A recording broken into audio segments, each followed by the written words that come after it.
अरे आवाज येतोय? हा क्वेश्चन काय दिलाय? आज 7च क्वेश्चन्स आहेत, सो मला वाटतं लवकर संपेल.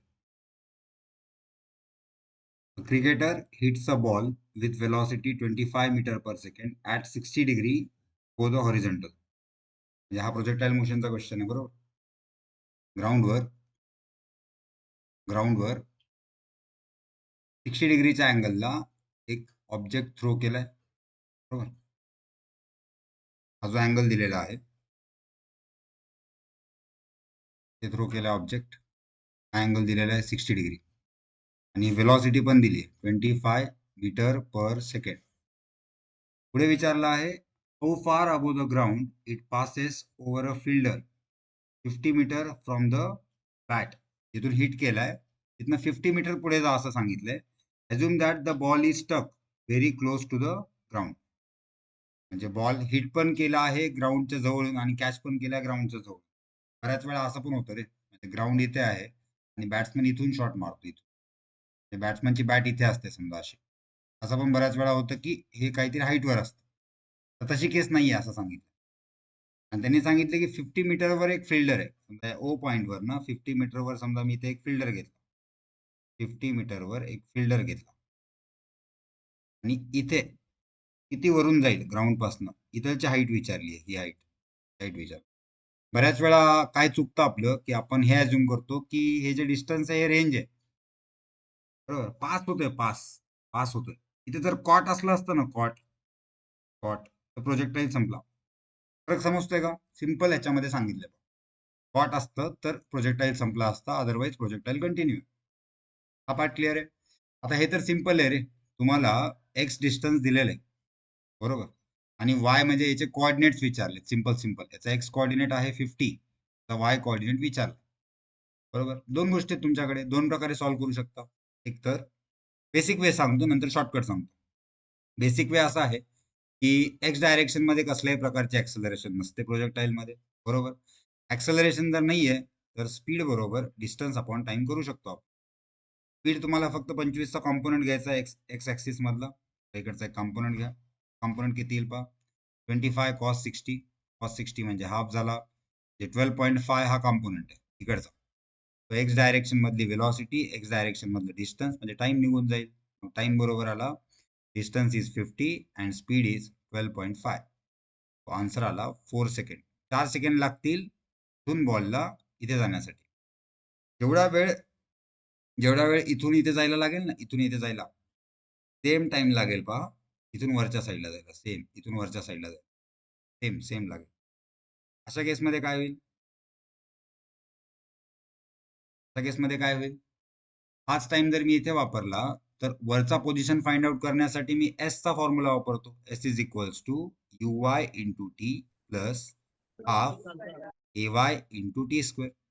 मला व्हर्टिकल डिस्प्लेसमेंट हवी आहे ना, मग व्हर्टिकल वेलॉसिटी मला काढता येईल. व्हर्टिकल वेलॉसिटी कशी फाइंड आउट करणार मी? याचा हा कॉम्पोनंट तो की 25 साइन 60 आहे. साइन 60 म्हणजे हा झाला 25 इंटू √3/2, बरोबर. इथे व्हॅल्यू ठेवली मी 25 इंटू √3/2. टाइम किती द्यायचा आहे मला? 4 second plus half. Acceleration always काय असते रे? मायनस जी. मायनस कोणती तरी जवळची व्हॅल्यू घ्यावी लागेल मला. मग समजा मी 9.8 ने ट्राय करतो. -9.8 मल्टिप्लाइड बाय टीचा स्क्वेअर काय आला? 4चा स्क्वेअर. याला जर सॉल्व्ह केला आपण 2 × 2 = 4 म्हणजे हा झाला 50√3. 25 × 2 = 50√3. इथे मायनस आहे. परत हा 4चा स्क्वेअर 16 आहे. 16/2 मल्टिप्लाइड बाय 9.8. ओके. 50√3 काय बनेल पहा, 50 × 1.732. याला मल्टिप्लाय करून घेऊयात. हा आला 8. 8 × 9.8. 52 चा 100 झाला. इथे 10 आला. 53 150 आणि 150 10 160 झाला. सो इथे 16 आला. 15 7 350. 350 प्लस 16 किती झाले? 366. सो इथे 36 आले. 36 आणि 51 50 प्लस 36 काय झाले? 86. 3 डेसिमल आहेत. सो 86.6 झाला आणि मायनस 8 8 64 झाला. 6 9 8 72 प्लस 6 इज 72.4. दोघांना मायनस करा. 6 मधनं 4 2 आले आणि 86 मधनं 78 गेले. 8.2 मीटर आन्सर यायला हवं. एक बेसिक वे झाला, बेसिक, बरोबर. क्लिअर आहे हा वाला पार्ट. आणि सोबत नोटबुक घेऊन बसाल रे बाबा.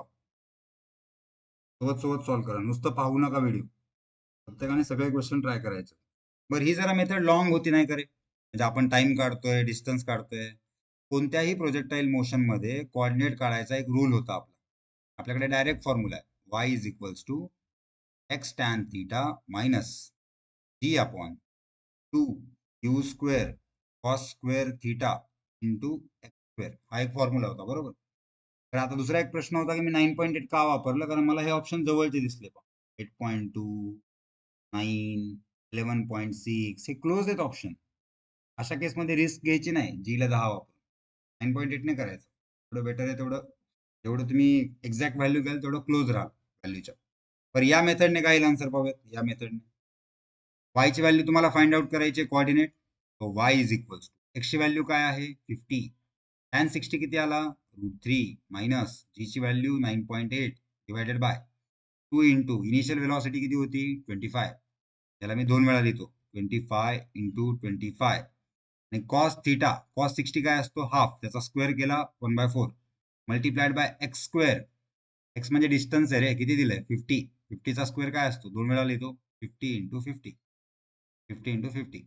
बघा 25 2 जा 50, हा 50 या 50 सोबत गेला, हा 25 गेला या 2 सोबत, म्हणजे हा 4 वर जाऊन मल्टिप्लाय होईल, म्हणजे त्याला 8 into 9.8 one and the same thing मिळते आपल्याला. आणि इथे 50√3 बघा, हीच व्हॅल्यू ही सेम 86.6, 86.6 आणि 8 इंटू 9.8 ची व्हॅल्यू होती 78.4. मी या वेने जरी गेलात तरी आन्सर सेम येईल. मला वाटतं हे फास्ट आन्सर दिलं. कोऑर्डिनेट जर काढायचे असतील प्रोजेक्टाईल मध्ये तर always go with this option. ह्याच्यामध्ये लागणाऱ्या टर्म्स माहित आहेत का पहा. थिटा यस, यू माहिती आहे, एक्स कोऑर्डिनेट दिलाय. त्याच्यात अजून क्वेश्चन कोणते येतील, समजा तुम्हाला वाय कोऑर्डिनेट देतील आणि एक्स विचारतील. याच क्वेश्चनला मी असं विचारू शकलो असतो ना, फिल्डरच्या वर 50 मीटर, फिल्डरच्या वर 8.2 मीटर वरनं बॉल पास होतोय तर फिल्डर किती डिस्टन्सवर असेल असं विचारलं तर सेम, फक्त तुम्हाला वाय दिलाय एक्स शोधायचं. सेम आहे, फक्त एवढंच आहे की तुम्हाला क्वाड्रॅटिक मिळेल ना, ते एक्स स्क्वेअर आहे, इथे एक्स आहे क्वाड्रॅटिक मध्ये. तर याच्यामध्ये काय डाऊट्स आहेत का रे. सिंपल होता, प्रोजेक्टाईलचा क्वेश्चन आहे, इझी वाला. काय डाऊट असेल तर मेसेज कराल. जायचं पुढे. ओके, हा क्वेश्चन काय दिलाय पहा. An uniform circular disc is placed on a rough horizontal surface as initial velocity v naught and angular velocity omega naught. त्याकडे angular velocity पण आहे ओमेगा नॉट, इनिशियल वेलॉसिटी पण आहे v naught. हा रोटेशनलचा क्वेश्चन आपण पाहिलेला ऑलरेडी, बरोबर. या सेंटर ऑफ मास कडे v naught आहे, म्हणजे सगळ्यांकडे v naught v naught v naught असते, आठवतंय. त्याकडे पण पुढे v naught, त्याकडे पण पुढे v naught, सगळ्यांकडे पुढे v naught असते. करेक्ट आहे ना, हा पार्ट केला होता आपण. करेक्ट. आता पुढे काय विचारले त्यांनी, पुढे काय सांगितले पहा. The disc comes to rest, थोड्या वेळानंतर डिस्क रेस्टला आली after moving some distance in the direction of motion, म्हणजे या समोर इकडे चालली मोशन, इकडे इकडे डिस्क पुढे गेली. आपण असं अजून करू की डिस्क इथे गेली, त्या पॉइंटला डिस्क गेली, इथे आल्यानंतर डिस्क रेस्टला आली. रेस्टला आली याचा अर्थ काय रे, त्याच्याकडची अँग्युलर वेलॉसिटी पण 0 आहे आणि लिनियर वेलॉसिटी पण 0 आहे. रेस्टला आली. Then find the value of v naught by R omega naught. R म्हणजे याची रेडियस असावी, रेडियस. असे क्वेश्चन आपण 2 प्रकारे सॉल्व्ह केले होते. मला जर आठवत असेल तर आपण 2 प्रकारे सॉल्व्ह केले. पहिला वे काय होता रे, फर्स्ट वे रोलिंग मोशनचा क्वेश्चन आहे, तर तुम्ही त्याला तोडलं पाहिजे 2 पार्ट मध्ये. पहिला वे असतो ट्रान्सलेशनल सॉल्व्ह करा. पहिल्याच वे मध्ये एक तर ट्रान्सलेशनल आणि प्लस रोटेशनल, दोघांचे इक्वेशन टाका आणि सॉल्व्ह करा. सिंपल सिंपल कन्सेप्ट होता. त्यामध्ये काय करायचं असतं बघा, फायनल वेलॉसिटी काय झाली, फायनल वेलॉसिटी काय झाली इकडे, फायनल वेलॉसिटी झाली 0 आणि इनिशियल वेलॉसिटी काय होती v नॉट. तर या मोशनला गव्हर्न करण्यासाठी ऍक्सेलरेशन आहे का, तर आपल्याला सांगितले सरफेस रफ आहे. सरफेस रफ आहे म्हणजे सरफेसवर फ्रिक्शन लागेल, आणि ते कसं लागेल, मोशनला अपोजिट करणार, इकडे लागेल फ्रिक्शन. किती लागेल फ्रिक्शन बघूयात. याचं वजन जर, याचा मास जर m घेतलं मी, त्याचा मास खाली ऍक्ट होईल mg, वरती लागेल नॉर्मल रिॲक्शन, नॉर्मल रिॲक्शनला लिमिटिंग फोर्स लागेल म्यू एन, फ्रिक्शनचा लिमिटिंग फोर्स लागेल. याचा अर्थ फ्रिक्शन फोर्स आहे म्यू mg. ऍक्सेलरेशन किती झाले रे मागच्या साईडला, ऍक्सेलरेशन झाली म्यू आणि जी कशी लागेल मागच्या साईडला. आता तुम्हाला इनिशियल माहिती आहे, तुम्हाला फायनल माहिती आहे, ऍक्सेलरेशन माहिती आहे. बस लावा formula. V is equals to formula काय बनेल पहा. V is equals to U plus AT. ट्रान्सलेशनने सॉल्व्ह करतोय. फायनल होती 0, इनिशियल आहे व्ही नॉट, ऍक्सेलरेशन आहे मायनस म्यू जी. फोर्सवरनं ऍक्सेलरेशन कशी काढली समजलं ना. मासने डिवाइड केलं फक्त. टाइम काय आला टी. हा टाइम काढून घेऊयात आपण. टाइम किती आला व्ही नॉट बाय म्यू जी. हा टाइम लागला इथून इथे जाण्यासाठी. इथून ते इथे पोहोचण्यासाठी टाइम लागला टी. हा टाइम मी इकडनं पण काढू शकतो रे रोटेशनल वरनं. सेम इक्वेशन रोटेशनलला लावा ना. सेम इक्वेशन रोटेशनलला लावा. व्हीच्या जागी काय असतो ओमेगा 2, यूच्या जागी असतो ओमेगा 1, एच्या जागी असतो अल्फा आणि टाइमच्या जागी असतो टी.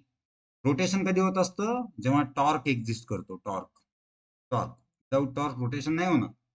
बरोबर. इनिशियल आहे, ऑब्व्हियसली इनिशियल आहे, पण टॉर्क कुणीतरी लावत असेल ना, म्हणजे अल्फा आहे का बघूयात. नाहीतर या स्पीडने तर राहणार नाही तो. आता एकच फोर्स आहे बघा या सिस्टम मध्ये, एकच फोर्स आहे, तो म्हणजे फ्रिक्शनल फोर्स आहे.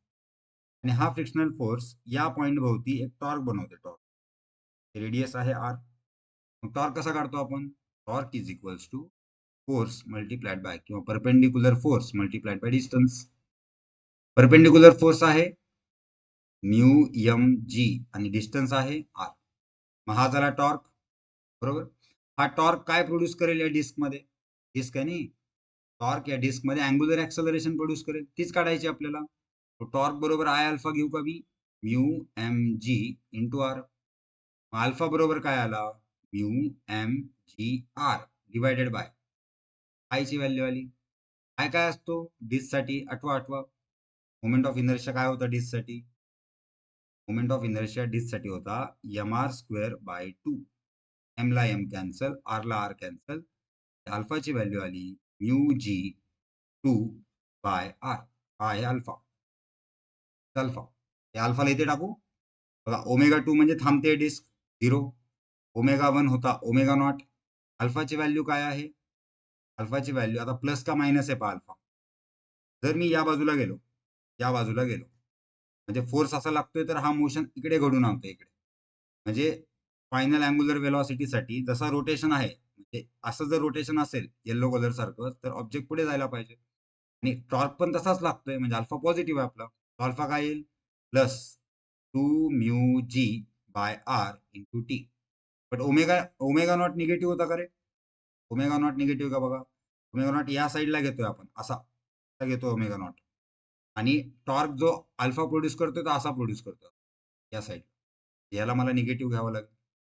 मग याला परत जर टाइम काढला मी, तर टाइम काय आलं ओमेगा नॉट तो समोर गेला. Omega naught divided by 2 mu G by R. या आरला वर टाकतो. हा टाइम आणि हा टाइम तुम्ही इक्वेट करू शकता. दोन्ही गोष्टी पॅरलली चालतात. ऑब्जेक्ट रोल होतो, रोटेट होतो. याचा अर्थ ट्रान्सलेट पण होतो आणि रोटेट पण होतो. दोन्ही टाइमला मी इक्वेट करतो. दोघांना इक्वेट केल्यावर काय मिळेल. V not by mu G is equals to omega naught R divided by 2 mu G. Mu G आणि म्यू जी कॅन्सल झाला. आपल्याला विचारलेली value V not by R omega naught आहे. व्ही नॉट इथे राहिला पहा लेफ्टला. आर ओमेगा नॉटला खाली घ्या.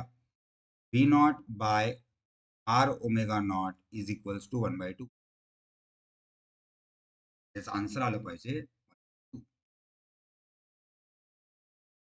तर हा होता सगळ्यात लॉंगेस्ट वे. पण हा कन्सेप्च्युअल वे ज्याच्यामध्ये आपण ट्रान्सलेशनल आणि रोटेशनल एकत्र करतो आणि नंतर सॉल्व्ह करतो. त्याला शॉर्टकट पण आहे. शॉर्टकट काय आहे पहा सांग. शॉर्टकट काय आहे पहा. एक पुढच्या याच्यावर घेतो मी.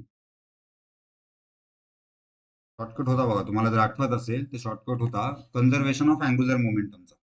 कन्सेप्ट होता कन्झर्वेशन ऑफ अँग्युलर मोमेंटम. आणि हा कधी लावायचा होता सांगा बरं. हा तेव्हा लावायचा होता जेव्हा नेट टॉर्क हा 0 असतो. मग तुम्हाला या मोशन मधला असा पॉईंट शोधायचा आहे. कोणता पॉईंट आहे तुम्हीच सांगाल मला. सेंटर ऑफ मास आहे का हा पी पॉईंट आहे ज्याच्या भोवती टॉर्क 0 आहे. सेंटर ऑफ मास भोवती तर टॉर्क 0 नाहीये का, कारण हा फोर्स असा लागतोय पहा इकडे. आणि हा फोर्स या पॉईंट भोवती ऑब्जेक्टला गोल फिरवणार आहे, ऑब्व्हियसली फिरवणार आहे. तर इथे परपेंडिक्युलर डिस्टन्स पण आहे आणि हा फोर्स सेंटर ऑफ मास मधनं पास नाही होत आहे. तो या सेंटर ऑफ मास भोवती टॉर्क आहे, बट पी भोवती टॉर्क आहे का रे? पी भोवती टॉर्क कसा असेल बघा, पी भोवती टॉर्क नाहीच आहे, कारण नॉर्मल रिॲक्शन पण इकडेच आहे, एमजी पण याच्यातनंच पास होतोय आणि फोर्स पण याच्यातनंच पास होतोय. तो सेंटर ऑफ मास भोवती टॉर्क नाहीये. मग काय करणार टॉर्क नाहीये पी पॉईंट भोवती? तर आपण टॉर्क अबाउट पी पॉईंट जर 0 असेल तर आपण असं म्हणूयात, initial angular momentum about P is equals to final angular momentum about. Simple logic लावू शकतो. आता पी भोवती जर तुम्हाला अँग्युलर मोमेंटम लावायचे इनिशियली, तर अँग्युलर मोमेंटम ही वेक्टर क्वांटिटी आपण सांगितलेलं. अँग्युलर मोमेंटमचा फॉर्म्युला आठवतो का? अँग्युलर मोमेंटम दोन प्रकारे देतात रोलिंग वाल्या बॉडीला. पहिला होता आर क्रॉस पी, फॉर्म्युला आठवा, plus I into omega cross, असा फॉर्म्युला होता. म्हणजे तुम्हाला ट्रान्सलेशनलचं पण लावावं लागतं आणि रोटेशनलचं पण लावावं लागतं. इनिशियलला बघा, आपला ऑब्जेक्ट इकडे चाललाय, बरोबर, आपला ऑब्जेक्ट इकडे चाललाय, इकडे हा ऑब्जेक्ट आहे आपला, बरोबर, हे व्ही नॉट आहे. जिकडे ऑब्जेक्ट जाणार आहे, जिकडे वेलॉसिटी आहे, तिकडेच त्याचं मोमेंटम पण असतं, एम व्ही नॉट. हे डिस्टन्स आहे आपला आर. आर मग पी पॉईंट भोवती हा लिनियर मोमेंटम पी पॉईंट भोवती किती अँग्युलर मोमेंटम प्रोड्यूस करेल? लिनियर मोमेंटम पी पॉईंट भोवती किती अँग्युलर मोमेंटम प्रोड्यूस करेल? हे कसं सांगणार आपण? तर आर क्रॉस पी, आणि आर आणि पी मध्ये अँगल किती आहे? 90, म्हणजे साइन थिटा येईल आणि साइन 90 येईल. म्हणजे ह्याची व्हॅल्यू काय झाली? In short, R cross P ची व्हॅल्यू काय झाली पहा? आर पी ची व्हॅल्यू आली एम इंटू व्ही नॉट आणि साइन 90 आहे. तर याचा तर शॉर्ट झालेला आहे पूर्ण एम व्ही नॉट. आता राहिला प्रश्न काय? Omega naught. आता हा ओमेगा नॉट असा फिरतोय असा, बरोबर, याचा अँग्युलर मोमेंटम कसं येईल पहा? डायरेक्शन वाईज जर बघितलं तर आर क्रॉस पी म्हणजे आर इकडे, पी पुढे. जर तुम्ही आर क्रॉस पी लावाल ना, राईट हँड थंब रूल लावाल, तुम्हाला आर कडनं पी कडे जायचंय, तुमचा राईट हँड घेऊन तुम्ही आर कडनं पी कडे लावून पहा, तुमचा जो अँग्युलर मोमेंटम आहे तो या फिगरच्या आतमध्ये चाललाय, फिगरच्या आतमध्ये चाललाय, आतमध्ये. आता हा ओमेगा नॉट काय होते पहा? जसा हा ओमेगा नॉट आहे ना, तिकडे तुमच्या राईट हँडचे फिंगर्स कर्ल करा, मला हे समजेल तुमचा अँग्युलर मोमेंटम बाहेरच्या साईडला येतो. जर तुम्ही पहिल्याला पॉझिटिव्ह घेतला असेल, दुसऱ्याला अँग्युलर मोमेंटम कसा घेणार? त्या डिस्कचा मोमेंट ऑफ इनर्शिया आय आणि याची अँग्युलर स्पीड ओमेगा नॉट, हा झाला इनिशियल अँग्युलर मोमेंटम. आणि फायनल काय आहे रे? फायनल तर काय आहे, जाऊन थांबणार आहे तो. ते अँग्युलर वेलॉसिटी पण 0 आहे, त्याची लिनियर वेलॉसिटी पण 0 आहे. फायनल अँग्युलर मोमेंटम 0 झाला. मग या क्वेश्चनला असं सॉल्व्ह करू शकतो का? M V not R is equals to I omega not. M V not R डिस्कचा मोमेंट ऑफ इनर्शिया असतो एम आर स्क्वेअर बाय 2. बघा, मासला मास कॅन्सल, आर ला आर कॅन्सल. मग मी असं म्हणू का रे, V not by R omega not 1/2.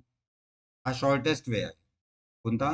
Conservation of angular momentum. आणि त्याच्यासाठी टॉर्क किती पाहिजे? 0. मग असा पॉईंट शोधावा लागतो. जेव्हा कधी अँग्युलर मोमेंटम लावायचा आहे, तेव्हा तुम्ही काय केलं पाहिजे? असा पॉईंट शोधला पाहिजे की ज्याच्या भोवती टॉर्क 0 आहे. म्हणजे क्वेश्चन लगेचच सॉल्व्ह होते, काही वेळ नाही लागणार. ओके, पुढे जायचं. तर यात काही डाऊट आहे का रे? विचारा, कोणती गोष्ट काय होती, नाही समजली?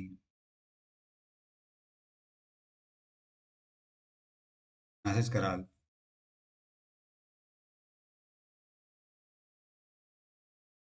जायचं पुढे.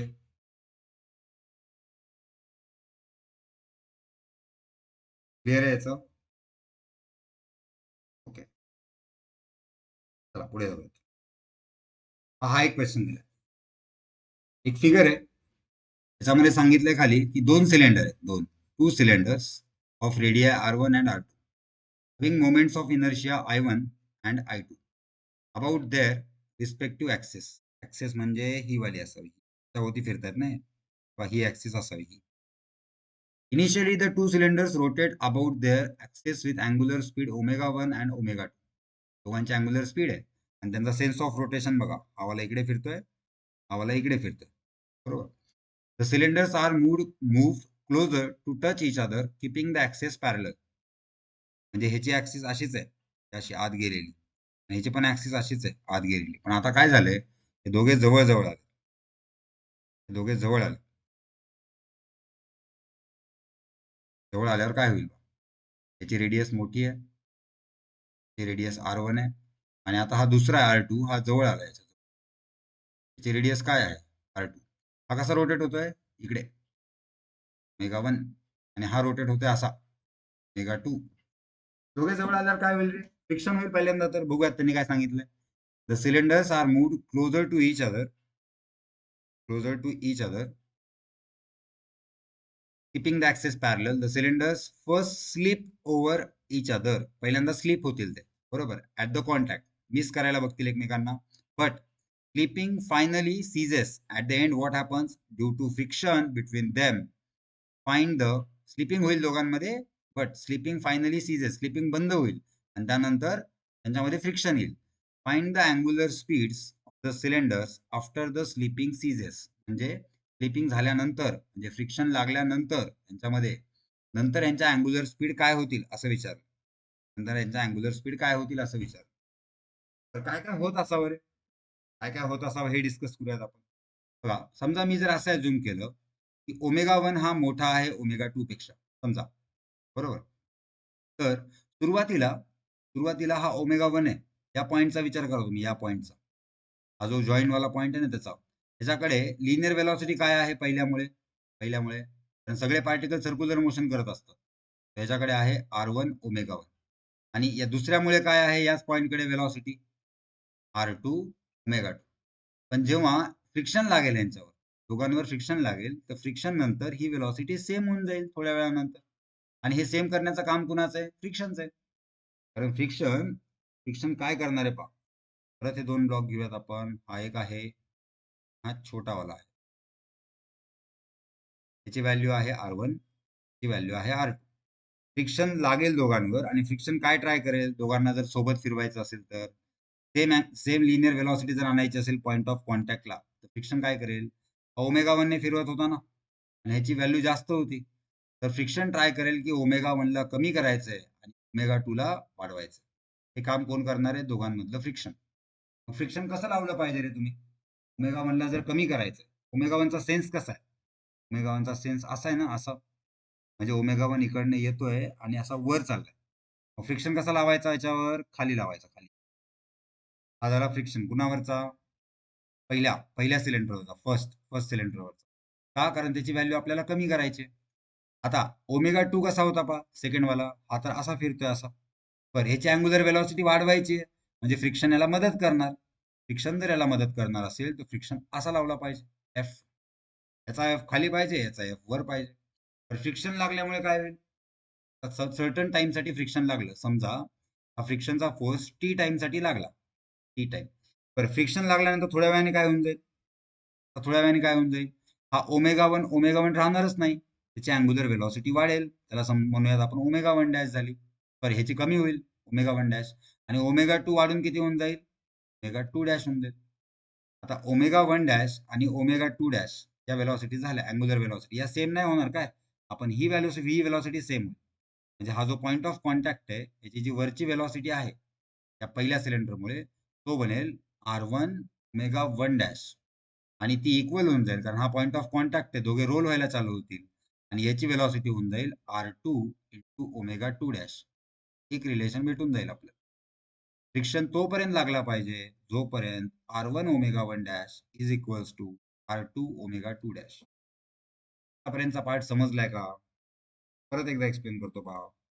हा वाला सिलेंडर आणि हा वाला सिलेंडर, हा दुसरा सिलेंडर याच्या जवळ येतो, जवळ येऊन रोटेट व्हायला लागला असा, बरोबर. सुरुवातीला काय होईल, हे दोघे स्लिप व्हायचा प्रयत्न करतील.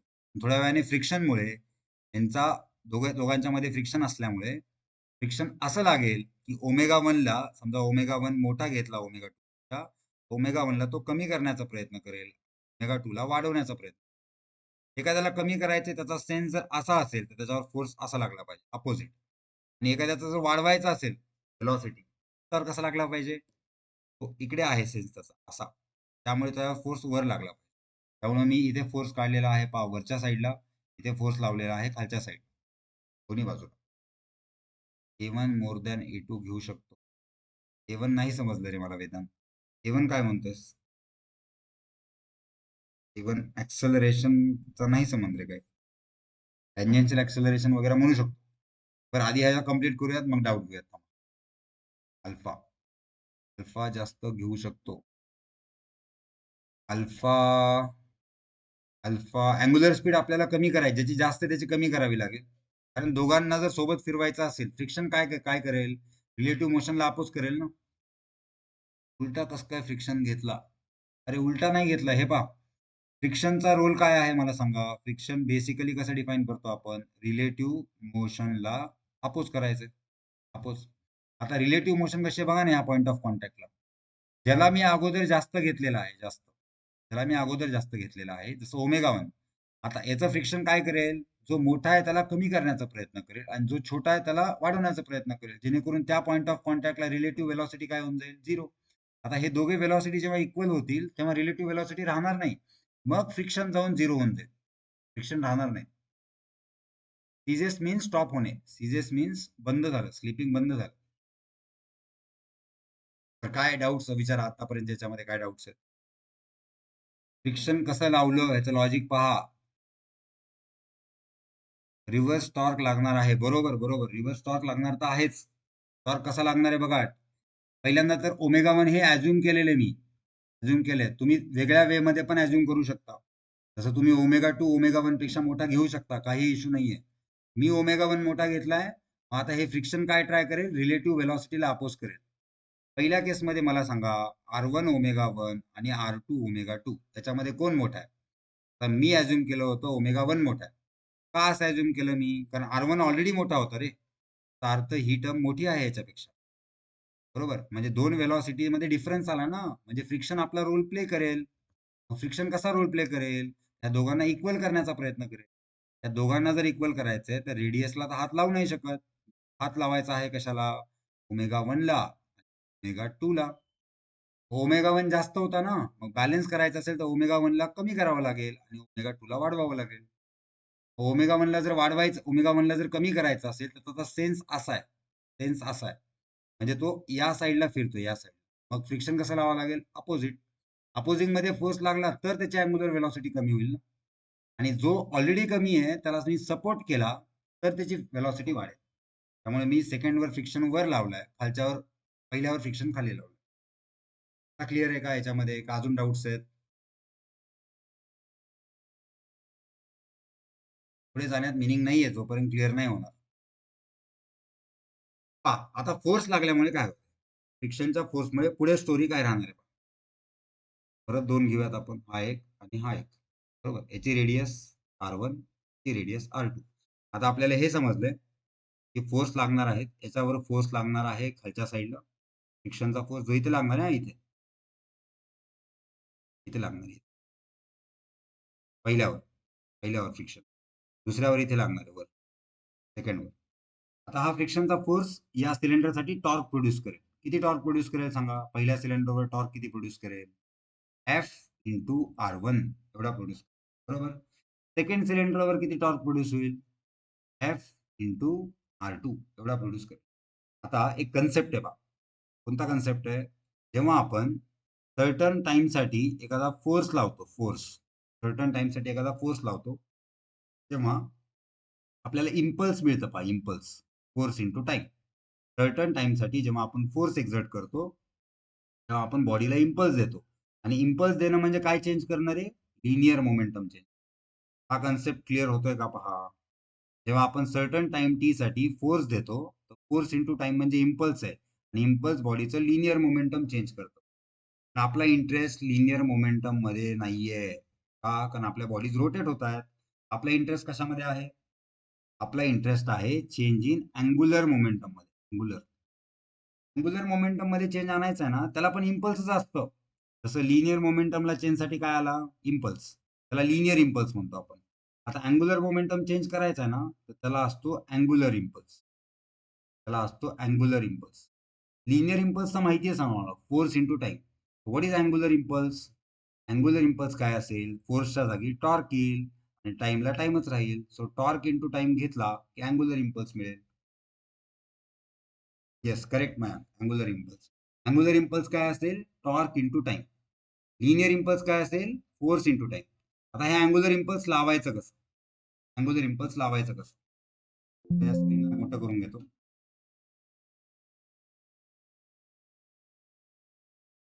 त्याचं काम संपलंय.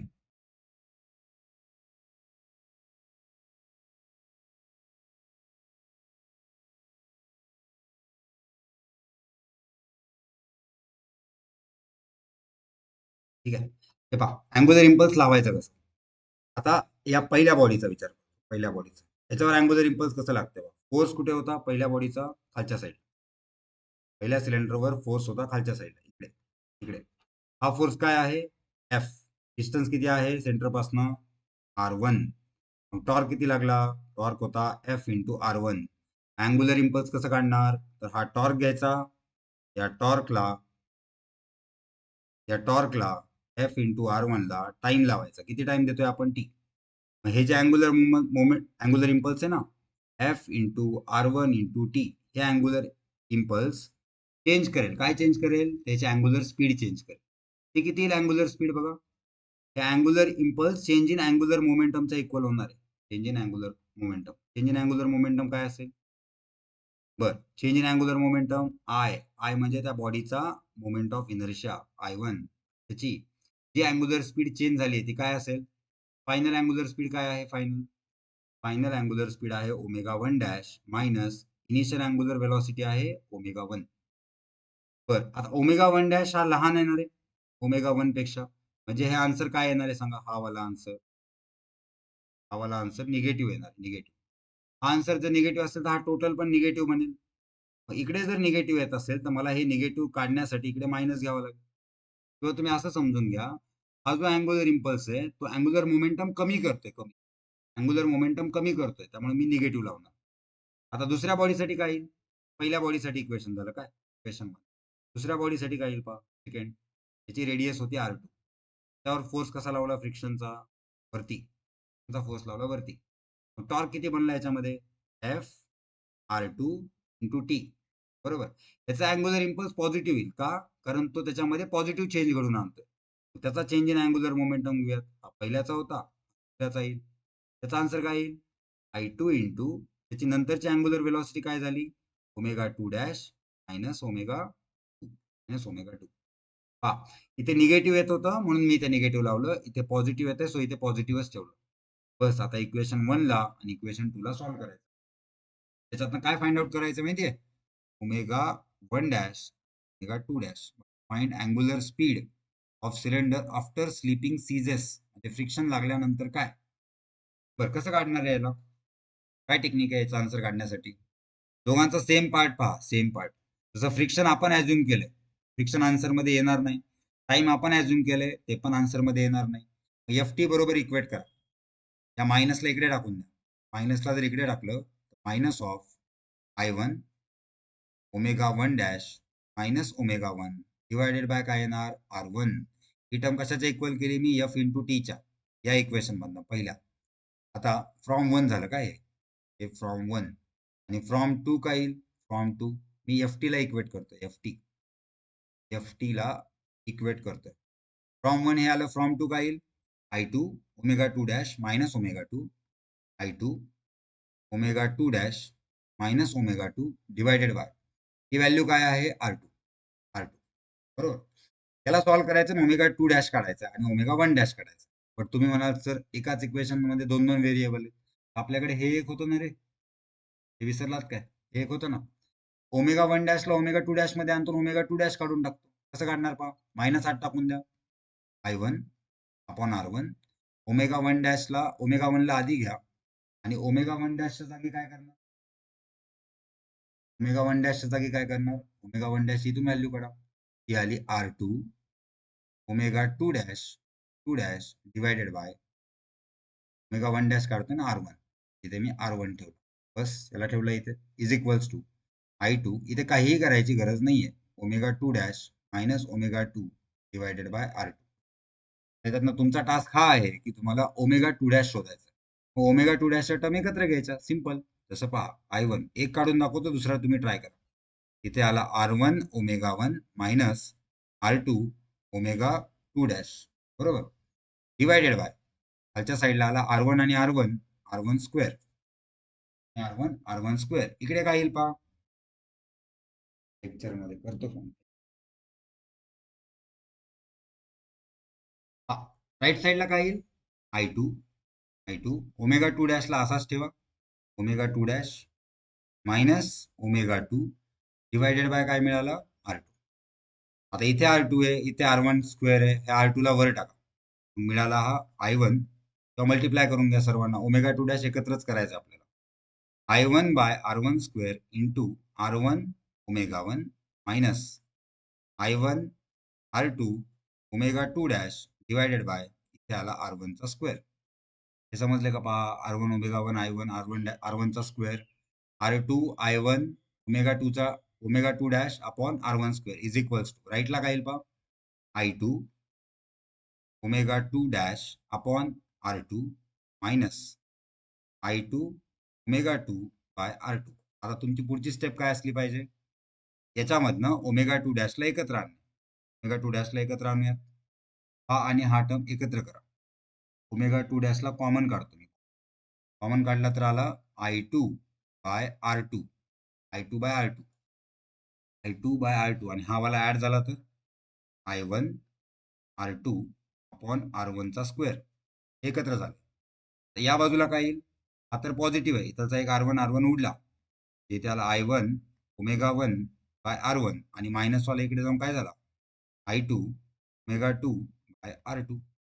बस त्याला सॉल्व्ह करायचं. आता मी याला इकडे लिहून घेतो काय दुसऱ्या स्लाइड मध्ये. आपण पुढे करू.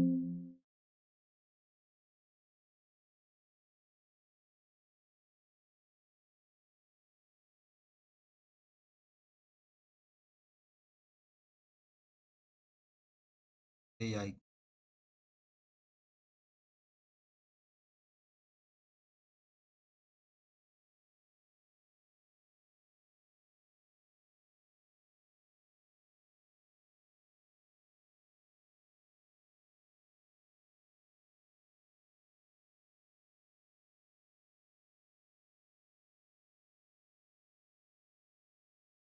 कोणी पाठवलं याचं सोल्युशन बघून घ्या ना एकदा, आन्सर करेक्ट आहे का.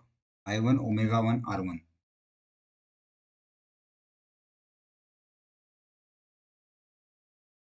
होता I1 omega 1 R1 plus I2 omega 2 R2 आणि प्लस प्लस झाला, त्यानंतर ओमेगा 2 डॅश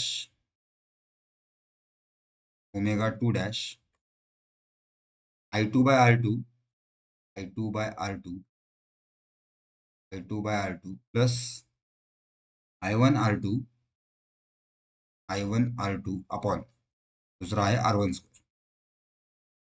स्क्वेअर. ओके, त्याला आपल्याला पुढे प्रोसीड करायचं आणि काय फाइंड करायचं त्याच्यातनं, omega 2 dash. Okay, so omega 2 dash बरोबर काय आला, या दोन टर्मला सॉल्व्ह करतो, I1 ओमेगा 1 R2 यांनी याला मल्टिप्लाय केलं काय, आणि हा I2 ओमेगा 2 R1 आणि खाली काय मिळालं, R1 इंटू R2 आणि डिवायडेड बाय मध्ये काय जाणार आहे पहा, हा I2 ला R1 स्क्वेअर ने मल्टिप्लाय करा, I2 into R1 square plus I1 into R2 square, I1 into R2 square divided bye R1 square into R2.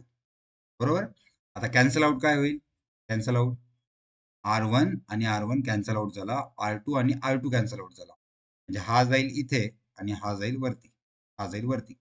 तो काय मिळाला, I1 omega 1 R2 plus I2 omega 1 R1 sorry omega 2 पाहिजे, I2 omega 2 R2 but divided by इथे आला I2 R1 square plus I1 R2 square आणि इथे वरती multiplied by काय आलं, R1.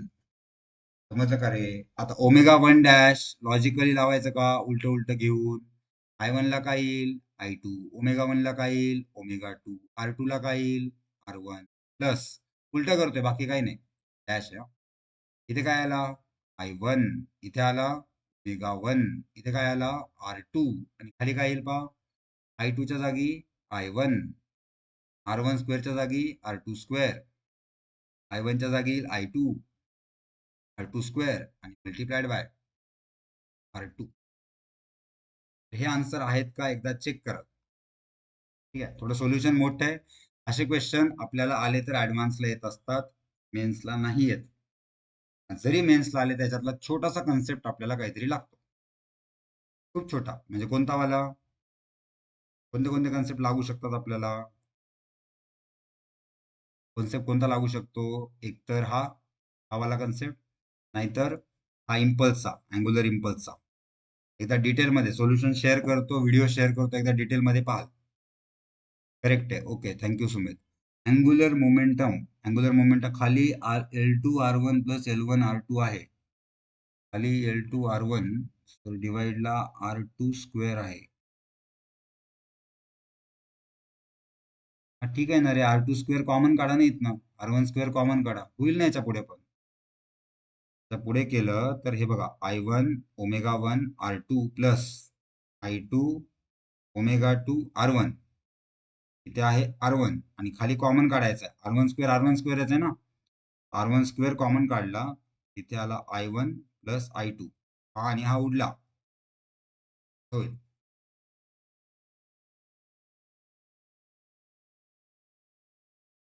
R1 आणि R2 स्क्वेअर दोन्ही आहे. R1 R2 आले, इथे R1 स्क्वेअर R2 स्क्वेअर घेतला, इथे R1 स्क्वेअर टाकला, R2 स्क्वेअर टाकला. चेक करा, आन्सर हेच असलं पाहिजे. कोणती टर्म मिस केली का मी? मिस तर नाही गेला आपण. ω1 डॅश ठेवला R2 ω2 डॅश अपॉन R1.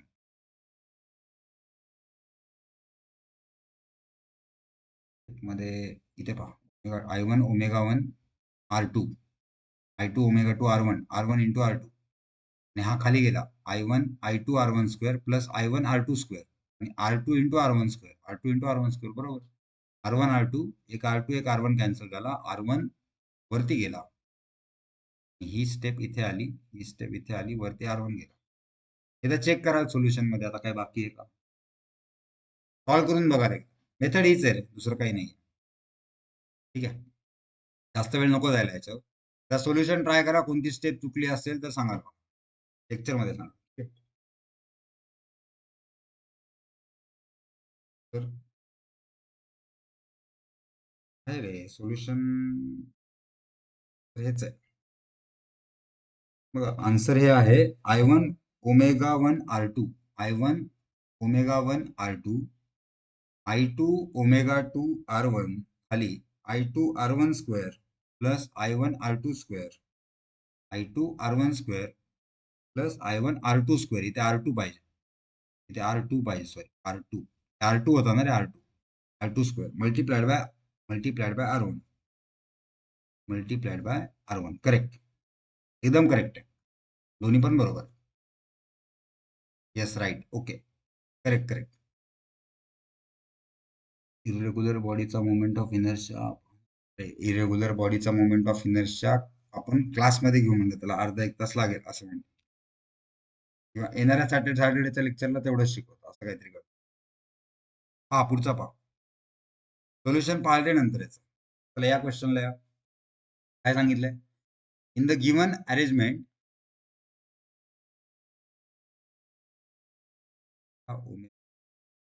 पाहिजे, त्या ω1 मध्ये I2 ω2 R1, हा इथे R1 पाहिजे, करेक्ट, इथे R1 पाहिजे, बरोबर आहे.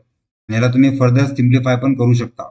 नाही होणार, हे रॉंग आहे, कारण कॉमन नाही येणार. हे R1 आहे, R2 आहे, R1 नाही येणार. पार्ट मी इरेजच करतो, नाही येणार.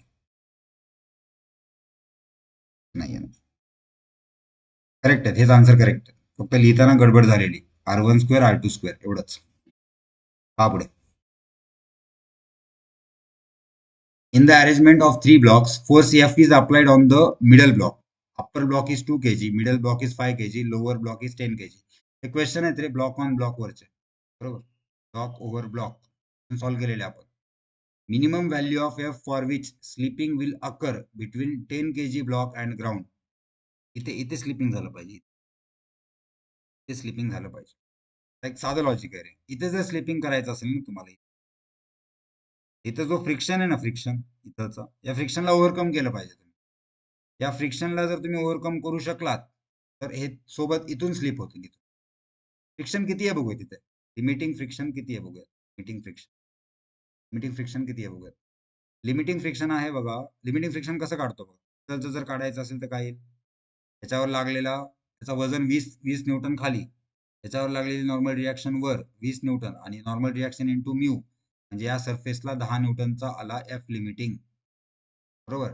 इथे किती येतो सांगा?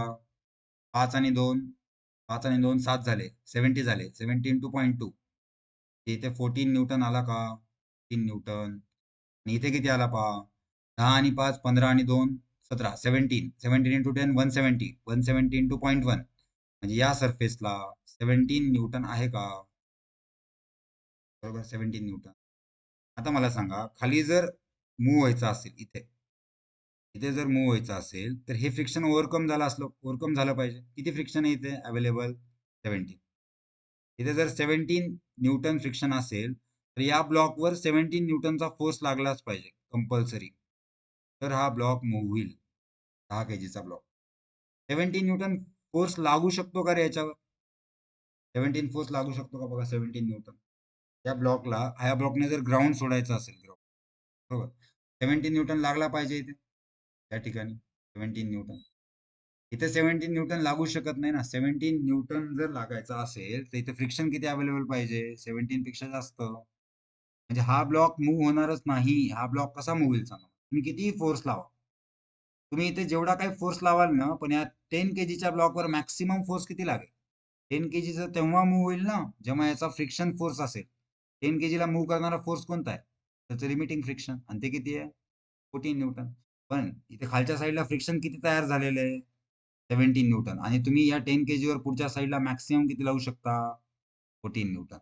हे जर 17 असेल तर हा ब्लॉक, हे सिस्टम तेव्हा मूव्ह होईल, 10 kg ब्लॉक आणि ग्राउंडच्या मध्ये स्लिपिंग तेव्हा होईल जेव्हा याच्यावर लागणारा फोर्स आहे ना 10 kg वरचा, तो 17 पेक्षा मोठा पाहिजे. हे पटतं का पहा बरं अगोदर. या 10 kgच्या ब्लॉकवर पहा, 10 kgच्या ब्लॉकवर इथे लिमिटिंग फ्रिक्शन आहे 14 न्यूटन आणि इथे खाली फ्रिक्शन आहे 17 न्यूटन. 10 kgचा ब्लॉक मूव्ह होणारच नाहीये. कसा मूव्ह होईल? तुम्ही त्याच्यावर फोर्स जास्त असला पाहिजे. तुम्ही म्हणणार सर मी हा फोर्स वाढवतो. आपण किती जरी फोर्स वाढवला हा, तरी 10 kgचा ब्लॉक तर फ्रिक्शनमुळेच मूव्ह होणार आहे ना. 10 kgला अवेलेबल फ्रिक्शन किती आहे? 14 न्यूटन. आणि मागच्या साईडला फ्रिक्शन किती येते? 17 न्यूटन. म्हणजे 10 kg मूव्ह होणं पॉसिबल नाहीच आहे. मग इथे स्लिपिंग होणंच पॉसिबल नाहीये 10 kg ब्लॉक अँड ग्राउंडच्या मध्ये. स्लिपिंगच नाही होऊ शकत. या केसमध्ये एफचा आन्सर नाहीच मॅच होणार याच्यात. तर नन ऑप्शन सोबत जाऊ शकतो. अजून कोणाला काही वेगळं वाटतं का रे याच्यामध्ये? नॉर्मल क्वेश्चन जर असता तर आपण सॉल्व्ह केला असता. नॉर्मल क्वेश्चन कसे होते आपले? इथे एक ब्लॉक असायचा, याच्यावर एक ब्लॉक असायचा, त्यावर आपण फोर्स लावायचो. इथे एक फ्रिक्शन होता μ1, इथे एक फ्रिक्शन होता μ2. आपली स्टेप होती पहा, आपण असा ब्लॉक शोधायचो. पहिला ब्लॉक आहे, दुसरा ब्लॉक आहे. आपण असा ब्लॉक शोधायचो ज्याच्यावर फक्त फ्रिक्शन फोर्स लागतोय. मग फक्त फ्रिक्शन फोर्समुळे याला किती ऍक्सलरेशन आहे ते शोधायचो आपण. हे ऍक्सलरेशन दुसऱ्याला देऊन बघायचो. मग फोर्स काढायचो आपण किती येतो. बरोबर, असे आपण स्टेप्स घेतलेले, टेक्निक फॉलो केले. यामध्ये आन्सर नाही येत. हा क्वेश्चन सिलेबसचा पार्ट नाही आहे ना का? अरे हा ऍडव्हान्स साठी आहेत रे, सगळे क्वेश्चन ऍडव्हान्स येते. तुम्ही मला जे क्वेश्चन पाठवलेत ना, हा वाला, याच्या आधीचा, सगळ्या क्वेश्चनला वेळ लागतो. याला वेळ नाही लागला का? तर ह्याच्यामध्ये लॉजिक क्लिअर होतं. त्याच्या आधीचा जो क्वेश्चन आहे ना, हा वाला, हा डेफिनेटली ऍडव्हान्सचा क्वेश्चन. हा एवढा सॉल्व्ह करायला वेळच नाही आपल्याला, किंवा छोटा कन्सेप्ट येईल. हे इझी आहेत बघा, हे वाले पॉसिबल आहे. पण त्यानंतर हा तर पॉसिबलच आहे, आता सीईटीला येऊ शकतो, बरोबर. तसं हा नॉर्मल क्वेश्चन आहे, नॉर्मल. हा वाला पण सध्या इझी आहे हा, बट असे क्वेश्चन पुढेच येतात. जो लिमिटिंग व्हॅल्यू खाली आहे तेवढी वर लावावी लागेल. Correct correct. जो लिमिटिंग व्हॅल्यू आहे खाली तेवढी वर लावावी लागेल. हो बरोबर, 17. पण 17 मिळणारच नाही ना इथे तन्मय. 17 कशी मिळेल आपल्याला इथे? इथे 17 आपण आणणार कुठनं ना? आपण किती जरी फोर्स लावला तरी इथे कशी मिळेल? ती मिळणारच नाही. आणि त्यांनी म्हणतात 10 kgचा ब्लॉक आणि ग्राउंडला स्लिप करा. खाली जर 10 असती तर कुठे खाली? इथे 10. याचे वजन चेंज करावं लागले असते. कोएफिशियंट ऑफ फ्रिक्शन जर आपण चेंज केला असता, इथे जर 10 असतं, 10 समजा रे बघा, इथे जर 10 असतं तर आपल्याला विचारले एफ ची व्हॅल्यू किती असेल. इथे जर 10 असेल तर याचे ऍक्सलरेशन काढा. मॅक्सिमम किती याच्यावर? 14 लागू शकतो. 10 न्यूटन अपोज करते म्हणजे किती लागेल? Maximum force 4. याचा मास किती आहे? 10. 4/10 करा. याची ऍक्सलरेशन आली 2/5. मग ही ऍक्सलरेशन याला पण द्या. याच्यावर लागणारे फोर्सेस काढा. तसं इकडे मागे एक फोर्स आहे, याच्या मागे एक फोर्स आहे. 5 kg वरचे 2 फोर्स आहेत. हा वाला किती आला, लेट से 20 आणि 0.5 10 आला 10. आणि याच्यावर किती आला फ्रिक्शन 14 होता ना 14. मग इथलचा फोर्स काढायचा मला हा एफ आणि ऍक्सलरेशन किती द्यायची 2/5. फोर्स काय आला F minus 24 is equals to mass किती आहे त्याचा, मास आहे 5, तर 5 kg बद्दल बोलतोय आपण. आणि ऍक्सलरेशन किती दिली 2/5. 5 कॅन्सल झाला, तुम्हाला एफ लावावा लागेल 26 न्यूटन. 26. पण अशी केस नाहीच आहे इथे, केस नाहीच आहे. म्हटलं तर हवं तर अजून एखादी शीट शेअर करतो, पण हे क्वेश्चन नाही आहेत आपल्या सिलेबसला सध्याच्या, बरं का, सध्याच्या. ऍडव्हान्सला हे क्वेश्चन असतात. ठीक आहे, जाऊयात पुढे. पुढचा पहा. Two particles of mass m each are tied at the end of light string. हे बघा, हे दोन मास आहेत, हा एक मास आहे आणि हा एक मास आहे. दोघांना एका लाईट स्ट्रिंगने बांधले, त्याची लेंथ 2a आहे. The whole system is kept on a frictionless horizontal surface with string held tight so that each mass is at a distance a from the center. Tension आहे हा स्ट्रिंग मध्ये, tension आहे. String मध्ये tension आपण असं दाखवतो काय, हे टी, हे टी एकच स्ट्रिंग आहे, बट मी त्याला दोन पार्टला दाखवतो. Now the mid point of string is pulled vertically. हा मिड पॉइंट आपण वरती ओढतोय, वर F. Okay. With constant force, small but constant. Small का म्हणले, कारण तुटून वगैरे जाऊ नये, बाकी काही नाही. किंवा हे मासे लगेच येऊन धडकून एकमेकांना, ही काही इंटेन्शन नाहीये. स्मॉल, त्यासाठी स्मॉल सांगितलंय आणि कॉन्स्टंट लावलाय. The result the particle moves towards each other. हे दोन्ही पार्टिकल जवळ जवळ येत आहे. म्हणजे थोड्या वेळाने काय होणार आहे, थोड्या वेळाने काय होणार आहे, हा एक पार्टिकल, हा एक पार्टिकल, बरोबर, दोन आहेत, दोघांचं मास एम आहे. तर हे जवळ आले, जवळ जवळ आले म्हणजे यांच्यामध्ये किती अंतर झालं, यांच्यामध्ये अंतर झालेलं आहे 2x. 2x, यांच्यामध्ये अंतर आहे 2x. हा मिड पॉइंट आहे असाच p. हा अंतर झाला x, हा अंतर झाला x, बरोबर. हा पी पॉइंट नाही राहिला काय, हे जवळ आले दोघे, पण पी पॉइंट वर गेला ऍक्च्युली. त्यांनी जो पी पॉइंट दिला होता तो इथे गेलाय कुठेतरी. हा पी पॉइंट आहे, पी पॉइंट, बरोबर. इथे फोर्स लागतोय अजून एफ, बरोबर. आता ही ऍक्सेलरेशन विचारली या मासची, या मासची म्हणा, नाही तर या मासची, दोघे पण कनेक्टेड आहेत, ऍक्सेलरेशन सेमच आहे, सिमेट्रिक आहे सर्व. आता इथे स्ट्रिंग आहे ना, अजून पण ही वाली स्ट्रिंग आहे, स्ट्रिंग आहे इकडे, इथून घ्या आणि इथून पण घ्या. बरं, याची लांबी किती आली रे, ऍक्सेलरेशनला कॅपिटल दाखवू का, म्हणजे ते ए आणि हे ए कन्फ्युज होते ना, त्यामुळे काम करू. किती आहे ना हे, टेन्शन F/2. टेन्शन F/2 नाही रे, टेन्शन अँगल आहे ना रे. F/2 डायरेक्ट कसं म्हणता तुम्ही, बघा. ठीक आहे, कन्सेप्ट बघूयात आपण. ठीक आहे, हे अंतर किती आहे सांगा मला, हे अजून पण एच आहे का, हे अजून पण एच आहे का, आपण एच आहे का, आणि याचे ऍक्सेलरेशन कॅपिटल ए घेतो. हे अंतर एक्स झालंय, आणि याला स्ट्रेच जरी केलं तरी हे तर ए आणि ए 2a आहे ना. आणि या स्ट्रिंग मध्ये टेन्शन आहे, या स्ट्रिंग मध्ये टेन्शन आहे, पहा, ते टेन्शन आहे टी, ते टेन्शन आहे टी. आता सांगा मला पी पॉइंट वर लागणारी फोर्सेस काय. एखादा अँगल घेतो इथे, लेट्स से हा अँगल आहे थीटा. तर सांगा मला, इथे हॉरिझॉन्टल लाईन मारतो इथे, आणि हा पण अँगल घेतो थीटा. आता बनवा बरं कॉम्पोनंट, सगळं सिमेट्रिक आहे, इकडे पण थीटा, हा पण थीटा. सांगा मला हा कॉम्पोनंट काय आला टेन्शनचा, टी कॉस थीटा, बरोबर. इकडे काय आला टेन्शनचा कॉम्पोनंट, टी कॉस थीटा, बरोबर. आणि दोघांनी एकमेकांना काय केलं, cancel.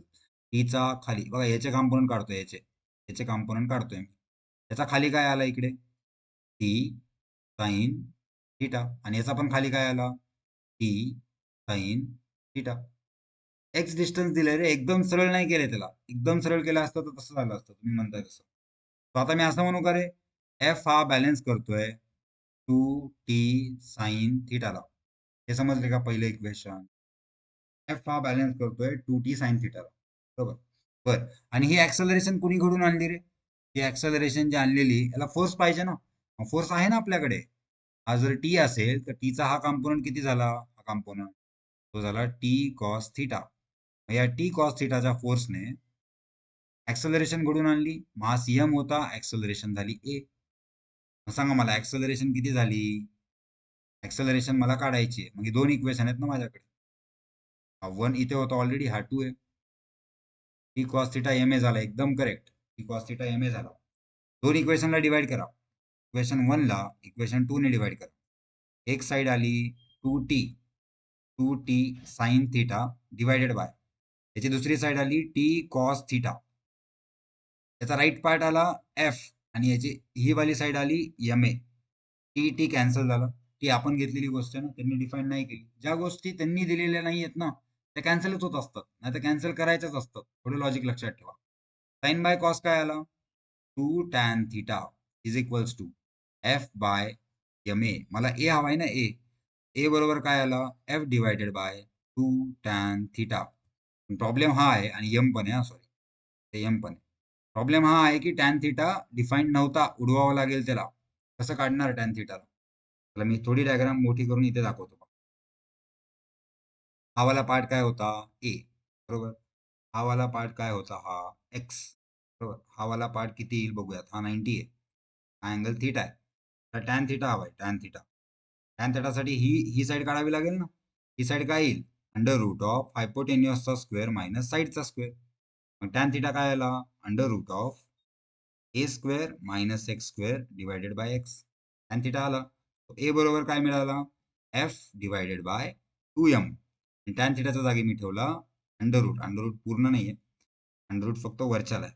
Under root A square minus X square divided by, खालच्या साईडला काय आहे? X. Is the acceleration, is the acceleration. Correct. बरं, इथे याचं लॉजिक लागेल का रे काही, युनिट्स अँड डायमेन्शनचं? मला तर नाही वाटत, कारण फोर्स बाय मास म्हणजे इथे ऍक्सलरेशन आली आहे. हे आणि हे कॅन्सल आउट होऊन जाईल, ह्याला युनिट राहणार नाही. इथे इथे पण सेम सेम फंडा आहे, इथे पण सेम फंडा आहे, इथे पण सेम आहे. नाही लागणार, नाही लागणार. बरोबर बरोबर. मला वाटतं तुम्ही ऑलरेडी ट्राय करून बसलायत, नाही? टर्म्स आल्या ना, टर्म्स तुम्ही चेक करत चला. टर्म्स म्हणजे काय? तेव्हा विचारली काय आहे? ऍक्सलरेशन. लॉजिक आठवतं ना आपण काय डिस्कस केलं होतं? विचारली आहे ऍक्सलरेशन, युनिट ऍक्सलरेशनच्या येण्यासाठी फोर्स आहे, मास आहे, डिस्टन्स आहे. ट्राय करून बघायचं एकदा, म्हणजे आपल्याला तुका लावताना पण चुकीचा नाही लागला पाहिजे, थोडी काळजी घ्यायची. चला पुढे, नेक्स्ट पहा. काय सांगितलंय? A piece of wire, a piece of wire is bend in the shape of parabola. Integration कसं होणार? इंटिग्रेशन कुठे करायचं रे? इंटिग्रेशन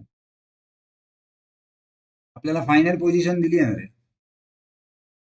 कोणताच फोर्स व्हेरिएबल नाहीये तुझा. हा फोर्स जर कॉन्स्टंट असेल, मला एफ, एफ जर कॉन्स्टंट असेल, हा फोर्स कॉन्स्टंट आहे ना तुझा, हा वाला फोर्स हा कॉन्स्टंट आहे. व्हेरिएबल गोष्टी काहीच नाही आहेत, फोर्स कॉन्स्टंट आहेत. म्हणजे इक्वल टाइमला इक्वल इक्वल डिस्टन्स होणार, इक्वल इक्वल. आणि फायनल पोझिशन दिली आहे 2x, पण इंटिग्रेशनचा रोलच नाही. कॉन्स्टंट फोर्स लागतो आणि फिक्स पॉइंटला लागतो, फिक्स पॉइंटला. तो काही व्हेरिएबल नाही आहे याच्यामध्ये. याच्यावर shape of wire is in the shape of parabola. Piece of wire is in the shape of parabola and y-axis is vertical. तर y बरोबर kx स्क्वेअर. आठवते का हे इक्वेशन काय असतं, कसं असतं? y बरोबर kx स्क्वेअर, y-axis व्हर्टिकल आहे, म्हणजे असं असतं का? पहा, ही वाली ऍक्सिस आणि हा वाला पॅराबोला. आधी पॅराबोला,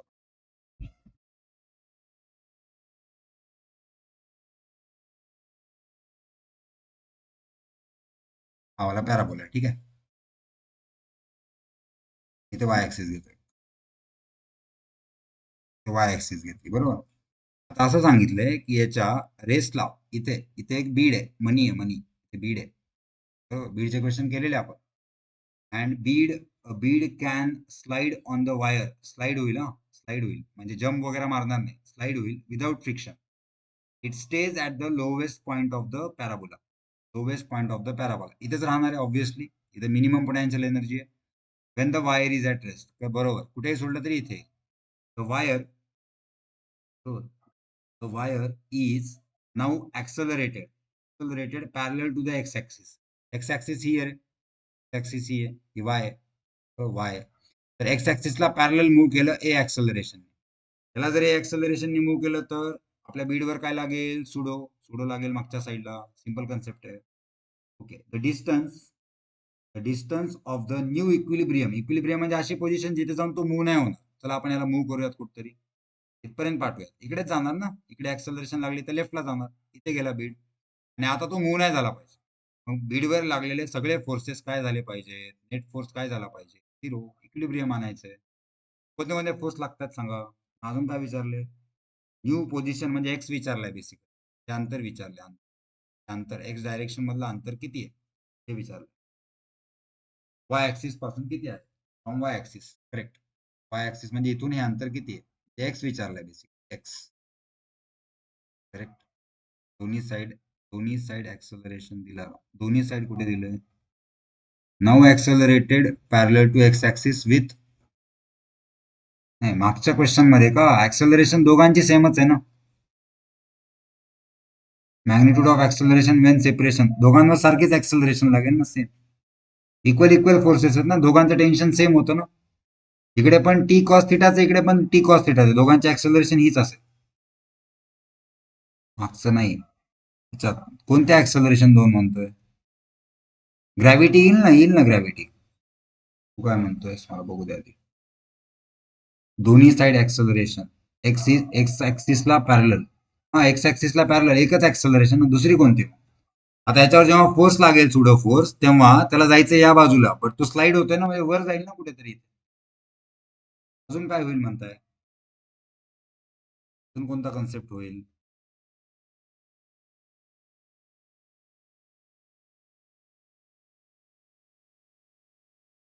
ओके, अजून काय होईल म्हणताय परत सांगा. ओके, एक पॅराबोला आहे.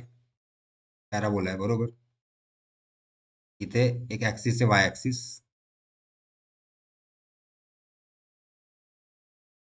ब्लू कलर वाली अपोजिट लिहिले ऍक्सेलरेशन. अरे बाबा, हे ऍक्सेलरेशन जे आहे ही ऍक्सेलरेशन आपण दिली आहे. कुणाला दिली? वायरला. ही ऍक्सेलरेशन वायरची आहे. ही ऍक्सेलरेशन बीडवर लागली. ही सुडो आहे, सुडो. क्लिअर झालं का आता? हे ब्लू वालं वायरला दिलेली ऍक्सेलरेशन आणि याच्यावर सुडो लागली, सुडो बीडवर. सुडो लागल्यामुळे तो वर गेला आणि इथे जाऊन पोहोचला. आय थिंक क्लिअर झाला असं. काय होईल याच्यामुळे? त्याच्यावर लागलेले फोर्सेस सांगा, पटपट सांगा. इकडे हा फोर्स आहे नॉर्मल रिॲक्शन. बीडचा मास आहे एम, खालच्या साईडला फोर्स लागेल एमजी. बरोबर. अजून कोणता लागेल? मागच्या साईडला सुडो लागेल, अजून पण लागलेला असेल. ऍक्सेलरेशन ठेवलेलीच आहे आपण. याचा अर्थ याच्यावर मागच्या साईडला फोर्स आहे एम ए. 3 फोर्सेस समजलेत का? क्लिअर आहेत का पहा. तीनही फोर्सेस जमलेत का? कॉन्स्टंट ऍक्सेलरेशनने मूव्ह करतो. ऍक्सेलरेशन आहेच कंटिन्यू. एका पोझिशनला जाऊन बीड मूव्ह होणार नाही. इथपर्यंत समजले का?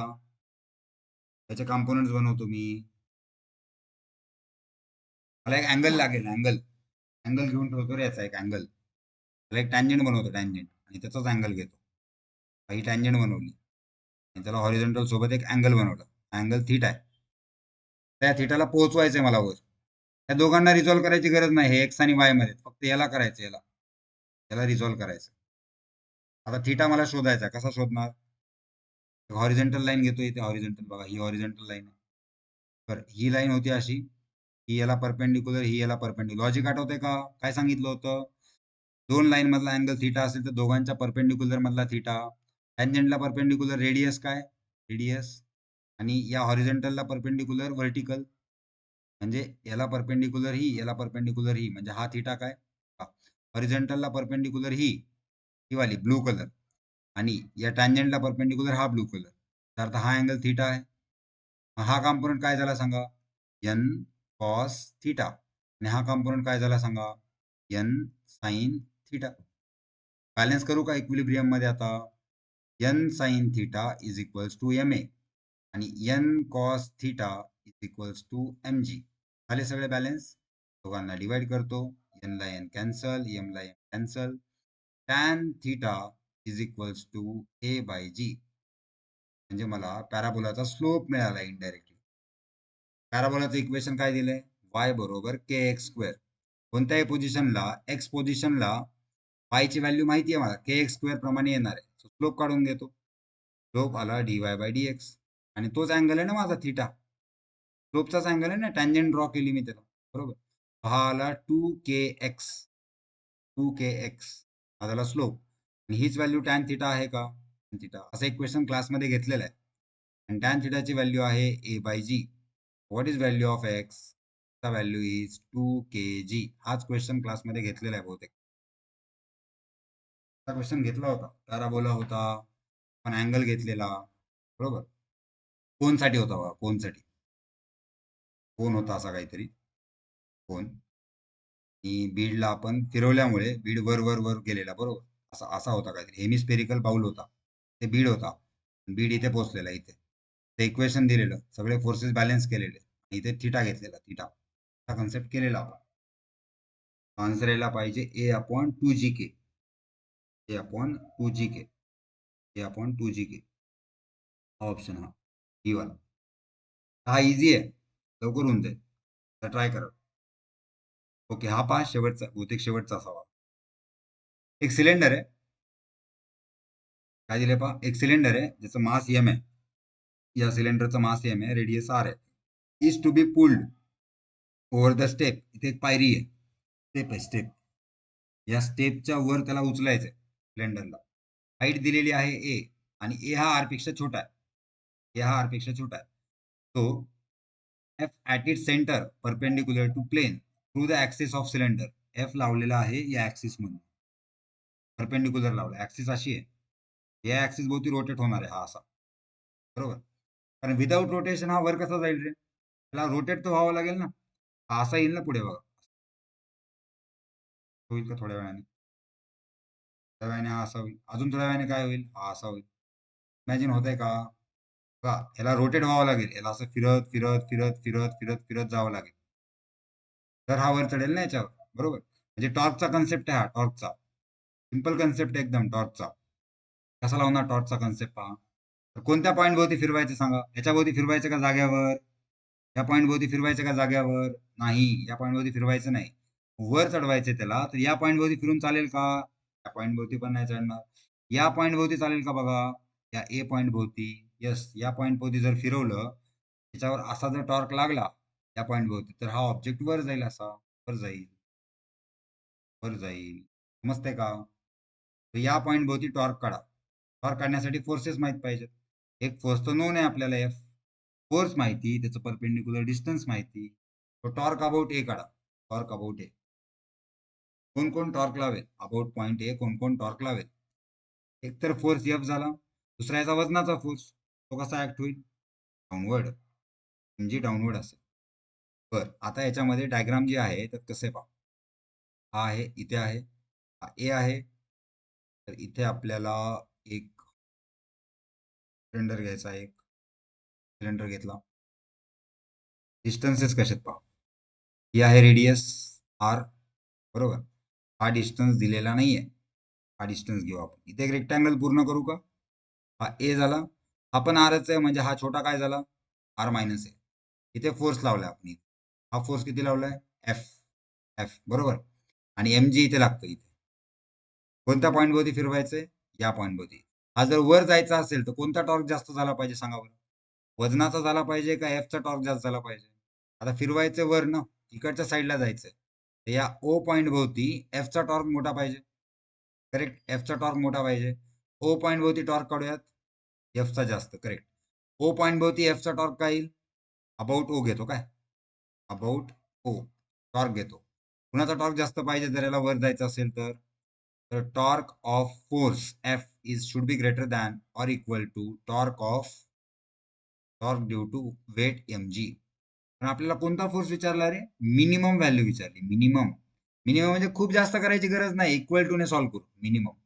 तो torque of F is equal to torque of M G, minimum condition घेऊ. त्याच्यापेक्षा जास्त दिलं तर जाणारच आहे. एफचा टॉर्क कसा काढणार? फोर्स इकडे आहे अबाउट पॉईंट टू, आणि परपेंडिक्युलर डिस्टन्स हे 90 आहे, बरोबर. Perpendicular, so direct F into R करू का? Into R. एमजीचा टॉर्क कसा येईल पहा. M G downward, M G downward. Distance कोणतं येईल? हे वालं, हे distance about two perpendicular distance हेच आहे ना. बरं, हा जर आर मायनस ए असेल आणि हा आर असेल तर हा किती असेल रे?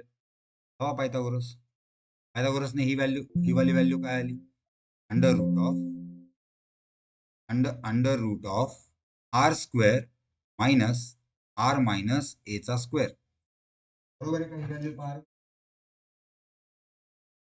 ही वाली व्हॅल्यू करेक्ट आहे का? आर स्क्वेअर मधनं आर मायनस एचा स्क्वेअर गेला. बरोबर. काय मिळेल याच्यातनं? आपल्याला ठेवायचंच नाही यावर काय, म्हणजे याला एक्सपांड करायचं नाही, याला असंच ठेवूयात आपण. हे डिस्टन्स आहे, मग या डिस्टन्सला इथे लिहितो मी. Under root of R square minus R minus एचा होल स्क्वेअर. ओके. विचारली एफ ची व्हॅल्यू आणि ही मिनिमम आहे हा व्हॅल्यू. तो फोर्स मिनिमम काय आला?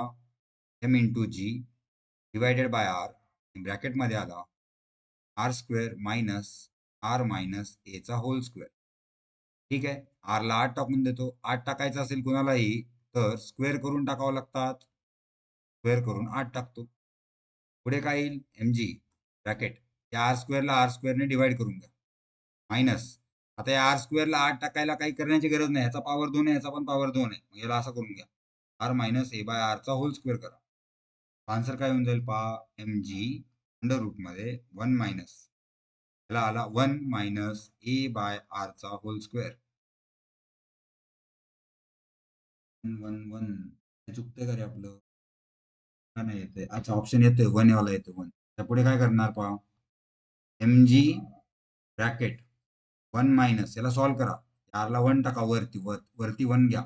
R minus A upon R आणि याचा whole square. M G bracket 1 minus R minus A by आरचा होल स्क्वेअर. करेक्ट. समजलं का रे? मला वाटतं एवढंच होतं. काय डाऊट याच्यामध्ये? आजचे सोल्युशन पाठवतो. एक चांगले आहे की आपण रोज कधी आज रोटेशनलचे काही केले, एनएलएम चे काही केले. बरोबर. बॉटम पॉइंटला टॉर्क 0 आहे का? बॉटम पॉइंटला टॉर्क 2 मासेस वाल्या क्वेश्चन मध्ये आपला थिटा तर व्हेरिएबल आहे ना, मग ते इंटिग्रेशनने पण थिटा व्हेरिएबल कसा असेल? फोर्स सुद्धा थिटा कसा व्हेरिएबल असेल?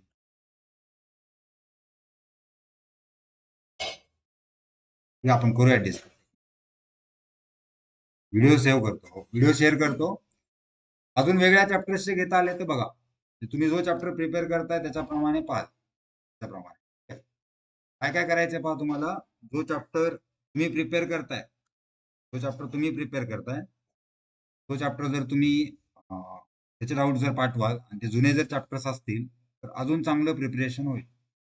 कोणते पण चॅप्टर्स घ्या, मग मेजरमेंट घ्या, व्हर्नियर कॅलिपर घ्या, स्क्रू गेज घ्या, नीटवाल्यांनी कोणते आर्टिकल शेअर करा, जुने जुने एरर घ्या, काही घ्या, वेक्टर घ्या, त्यानंतर 1D घ्या, 2D घ्या, तर work energy power, NLM, friction, without friction, motion in plane, अजून पुढे पुढे येत चला वाटतं.